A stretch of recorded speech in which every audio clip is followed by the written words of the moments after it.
थेट जाऊयात नागपूरमध्ये। सध्या देवेंद्र फडणवीस विमानतळावरती पोहोचले। माध्यमांशी काही बोलणार आहेत का ते पाहावं लागेल। आज देवेंद्र फडणवीस सध्या नागपूरमध्ये दाखल झालेले आहेत आणि आजच ते दिल्लीला सुद्धा जाणार आहेत। आणि देवेंद्र फडणवीस यांनी माध्यमांशी बोलणं टाळलेलं आहे। माध्यमांना प्रतिक्रिया न देता ते निघून गेलेले आहेत।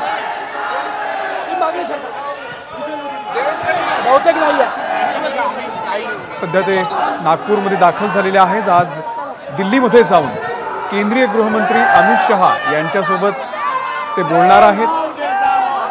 आगामी विधानसभा निवडणुकांच्या पार्श्वभूमीवरती आपल्याला सध्याच्या सरकारमधून मोकळं करावं, मुक्त करावं, जेणेकरून संघटनेसाठी काम करता येईल अशी मागणी त्यांनी कालच केलेली होती। आणि पक्ष नेतृत्व त्यावरती काय निर्णय घेतं ते पाहणं खूप महत्त्वाचं आहे। राज्यातल्या भाजपनं मात्र देवेंद्र फडणवीस यांच्या या विधानावरती नकार दिलेला आहे। देवेंद्र फडणवीस यांनी सरकारमध्ये राहूनच संघटनेचंही काम करावं, संघटना मजबूत करावी, भाजपला राज्यामध्ये मजबूत करावं अशी भावना त्यांनी व्यक्त केलेली होती। आणि त्या पार्श्वभूमीवरती आता केंद्रीय नेतृत्व, केंद्रीय गृहमंत्री अमित शहा नेमका काय निर्णय घेतात याकडे सुद्धा पाहावं लागेल। आणि ही थेट दृश्य आहेत नागपूर विमानतळावरची। देवेंद्र फडणवीस आपल्या कार्यकर्त्यांना अभिवादन करतायत। मोठी गर्दी झालेली आहे भाजपच्या कार्यकर्त्यांची। देवेंद्र फडणवीस सध्या नागपूरमध्ये दाखल झालेले आहेत।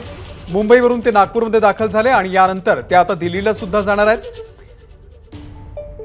आपल्याला राज्यातल्या जबाबदारीतून मुक्त करावं अशी मागणी त्यांनी पत्रकार परिषद घेऊन केलेली होती।